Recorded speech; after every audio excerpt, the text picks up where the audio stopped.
क्या माधुरी दीक्षित ने आखिरकार ऐश्वर्या राय के बढ़े हुए वजन पर अपनी चुप्पी तोड़ दी है? क्या माधुरी ने वो कह दिया है जो सोशल मीडिया पर महीनों से लोग कहते आ रहे हैं? और क्या ऐश्वर्या राय को लेकर फिल्म इंडस्ट्री के अंदर भी अब बातें होने लगी हैं? रुकिए, क्योंकि जो खबर सामने आई है उसका सच शायद आपकी सोच से बिल्कुल अलग है। पिछले कुछ समय से ऐश्वर्या राय का नाम उनकी फिल्मों से ज़्यादा उनके लुक्स को लेकर चर्चा में रहा है। खासकर कांस फिल्म फेस्टिवल के दौरान जब उनकी तस्वीरें वायरल हुईं, तो सोशल मीडिया पर एक बार फिर उनके वजन को लेकर बहस शुरू हो गई। किसी ने कहा कि ऐश्वर्या बदल गई हैं, किसी ने कहा कि वो पहले जैसी नहीं रहीं, तो कुछ लोगों ने तो सीधे सीधे उनका मजाक उड़ाने की भी कोशिश की। लेकिन तभी इस पूरे मामले में एंट्री हुई माधुरी दीक्षित की, और लोगों को लगा कि शायद माधुरी भी ऐश्वर्या के वजन को लेकर कोई टिप्पणी करने वाली हैं। आखिर दोनों बॉलीवुड की सबसे खूबसूरत और सफल अभिनेत्रियों में गिनी जाती हैं। ऐसे में अगर माधुरी कुछ कहती तो उसका असर दूर तक जाता। लेकिन यहाँ कहानी ने ऐसा मोड़ लिया जिसकी शायद किसी को उम्मीद नहीं थी। माधुरी दीक्षित ने वजन, फिगर और बॉडी इमेज को लेकर जो बात कही, उसने पूरी बहस का रुख ही बदल दिया। माधुरी का कहना था कि किसी महिला का वजन उसकी सफलता, उसकी प्रतिभा या उसकी खूबसूरती को तय नहीं करता।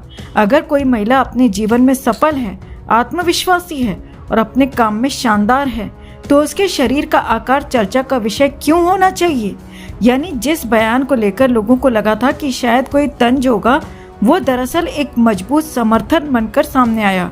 और सच कहें तो ये बात ऐसे समय में आई है जब सोशल मीडिया पर परफेक्ट दिखने का दबाव पहले से कहीं ज़्यादा बढ़ चुका है।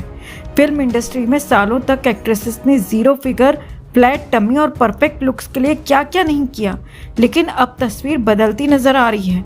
करीना कपूर से लेकर तापसी पन्नू तक कई अभिनेत्रियां खुलकर कह रही हैं कि हेल्थ ज़्यादा ज़रूरी है, परफेक्शन नहीं। हाल ही में तापसी पन्नू ने भी माना है कि उन्होंने खुद फ्लैट टमी के लिए अपने शरीर को बहुत परेशान किया था, लेकिन बाद में उन्हें समझ आया कि शरीर में हर बदलाव कोई कमी नहीं होता। कई बार वही चीज़ें शरीर को स्वस्थ रखने के लिए ज़रूरी होती हैं। शायद यही वजह है कि आज ऐश्वर्या राय जैसी स्टार्स लाख आलोचनाओं के बावजूद अपने आत्मविश्वास के साथ रेड कारपेट पर चलती हैं और दुनिया को दिखाती हैं कि खूबसूरती सिर्फ एक नंबर या एक साइज का नाम नहीं है। लेकिन अब सवाल आपसे, क्या आपको लगता है कि सेलिब्रिटीज़ के वजन और उम्र को लेकर होने वाली चर्चा बिल्कुल बंद हो जानी चाहिए, या फिर जब कोई स्टार सार्वजनिक जीवन में है तो उसके लुक्स पर चर्चा होना स्वाभाविक है? अपनी राय कमेंट में ज़रूर बताइए और वीडियो को लाइक और शेयर कर अपना प्यार और सपोर्ट भी ज़रूर दिखाइए। एक वक्त था जब कांस फिल्म फेस्टिवल में ऐश्वर्या राय के आने का इंतजार सिर्फ इंडिया नहीं, पूरी दुनिया करती थी। फॉरेन मीडिया उन्हें देखकर खड़ा हो जाता था। हॉलीवुड सेलिब्रिटीज उनके साथ तस्वीर लेने के लिए एक्साइटेड दिखाई देते थे। लेकिन आज वही ऐश्वर्या राय सोशल मीडिया पर बॉडी शेमिंग का शिकार बन रही हैं। उनके चेहरे से लेकर उनकी वेस्ट तक डिस्कस की जा रही है। और सबसे शॉकिंग बात, इस बार उन्हें ट्रोल कोई रैंडम मीम पेज नहीं कर रहा था, बल्कि एक Padma Shri winning senior journalist publicly उनका मजाक उड़ा रही थी। लेकिन बिलीव मी, ये कंट्रोवर्सी सिर्फ बॉडी शेमिंग तक सीमित नहीं है। इसके पीछे बॉलीवुड का jealousy game, nepotism, Bachchan family dynamics, Sonam Kapoor controversy और आलिया भट्ट कनेक्शन तक जुड़ा हुआ दिखाई देता है। और आज जब पूरी कहानी सुनेंगे आप, तो शायद आपको समझ आएगा कि आखिर क्यों सालों से बार बार ऐश्वर्या राय को टारगेट किया जाता है। तो कहानी शुरू होती है कांस फिल्म फेस्टिवल 2026 से। इस बार ऐश्वर्या राय ने फेस्टिवल का पहला वीक अटेंड नहीं किया। वो आखिरी दिनों में रेड कारपेट पर दिखाई दी और ऑनेस्टली पिछले कुछ सालों के मुकाबले इस बार उनके लुक्स काफ़ी ज़्यादा एलिगेंट और ग्रेसफुल लग रहे थे। Blue gown, traditional look, overall styling, सब कुछ क्लासी फील दे रहा था। लेकिन जैसे ही उनकी तस्वीरें वायरल हुई, सोशल मीडिया पर अचानक डिस्कशन शुरू हो गया। कुछ लोग उनकी तारीफ कर रहे थे, लेकिन कुछ लोग उनके कपड़ों से ज्यादा उनके शरीर को एनालाइज करने लगे। और फिर आया वो ट्वीट जिसने कंट्रोवर्सी को एक्सप्लोड कर दिया। सीनियर जर्नलिस्ट मृणाल पांडे ने ऐश्वर्या की तस्वीर पर कमेंट करते हुए लिखा कि उनका लुक ब्लॉटेड लग रहा है। अब इसका मतलब क्या था? इनडायरेक्टली ये इम्प्लाई किया जा रहा था कि ऐश्वर्या हैवी दिख रही हैं, उनकी वेस्ट वैसी नहीं रही और शायद उन्होंने कुछ ऐसा खाया है जिसकी वजह से वो ब्लॉटेड लग रही हैं। अब जरा सोचिए, जिस महिला ने डेकेड्स तक इंडिया को ग्लोबल स्टेज पर रिप्रेजेंट किया, आज इंटरनेट उनकी बॉडी शेप पर डिस्कशन कर रहा है, और ये सब एक औरत दूसरी औरत के लिए बोल रही थी। मुझे सबसे ज्यादा शॉकिंग चीज क्या लगी पता है? मृणाल पांडे 80 ईयर्स ओल्ड हैं। उन्हें जर्नलिज्म में कंट्रीब्यूशन के लिए पद्मश्री तक मिल चुका है। मतलब एजुकेशन भी है, एक्सपोजर भी है, एक्सपीरियंस भी है, लेकिन फिर भी बेसिक एम्पैथी नहीं है। और ऑनेस्टली यही प्रॉब्लम है सोसाइटी की। आज की जनरेशन को बार बार लेक्चर दिया जाता है कि उनमें संस्कार नहीं है, लेकिन बॉडी शेमिंग, अपीयरेंस मॉकिंग, विमेन को एज के बेसिस पर इंसल्ट करना, ये सब डेकेड से नॉर्मलाइज किस जनरेशन ने किया? आज कम से कम यंग ऑडियंस ये सवाल पूछ रही है कि आखिर किसी वुमेन के पेट, वेस्ट या एजिंग प्रोसेस को लेकर इतनी ऑब्सेशन क्यों है? अगर कोई 20 साल की लड़की थोड़ी हेल्दी दिखे, ट्रोल।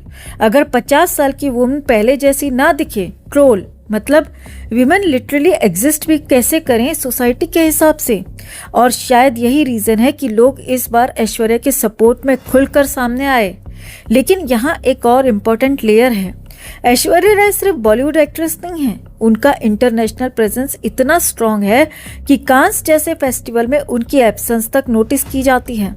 एक पुराना क्लिप भी वायरल हुआ था जहां हॉलीवुड पर्सनालिटीज एक्साइटमेंट से बोल रहे थे कि अब कांस ऑफिशियली शुरू हो सकता है क्योंकि ऐश्वर्या आ गई हैं।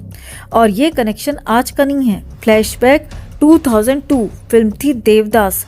पहली ऐश्वर्या ऐश्वर्या कांस पहुंची और उनका येलो साड़ी लुक आइकॉनिक बन गया। उसके बाद 2003 में लॉरियल ने उन्हें साइन किया और तब से लेकर आज तक उनका एसोसिएशन बना हुआ है। अब इमेजिन कीजिए, एक सेल्फ मेड इंडियन वुमेन जो किसी फिल्म फैमिली से नहीं आई, वो ग्लोबल लग्जरी ब्रांड्स का फेस बन जाती है।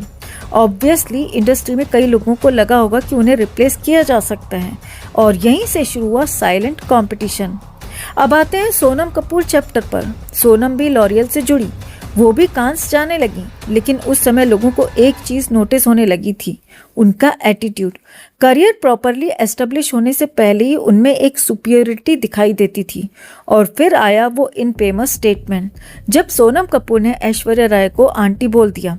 अब टेक्निकली आंटी वर्ड गलत नहीं है, हम रोज यूज करते हैं, लेकिन मैटर टोन का करता है। और जिस टोन में सोनम ने वो वर्ड यूज किया था वो क्लियरली ऑब्जेक्शनेबल लग रहा था, जैसे वो इनडायरेक्टली ये दिखाना चाहती हो कि ऐश्वर्या आउटडेटेड है और अब नई जनरेशन उनकी जगह ले रही है। लेकिन वही स्टेटमेंट उनके ऊपर उल्टा पड़ गया, क्योंकि लोगों को साफ दिख गया कि यहाँ कॉन्फिडेंस कम, इनसिक्योरिटी ज्यादा बोल रही थी। और सबसे इंटरेस्टिंग बात, ऐश्वर्या ने पब्लिकली कोई ड्रामा नहीं किया, कोई फाइट नहीं की, वो साइलेंट रही। और आज रिजल्ट क्या है? आज भी कांस में ऐश्वर्या हेडलाइंस बनती हैं, उनके लुक्स ट्रेंड करते हैं, उनकी एब्सेंस तक डिस्कशन बन जाती है। लेकिन सोनम उस लेवल की ग्लोबल रिलेवेंस मेंटेन नहीं कर पाई।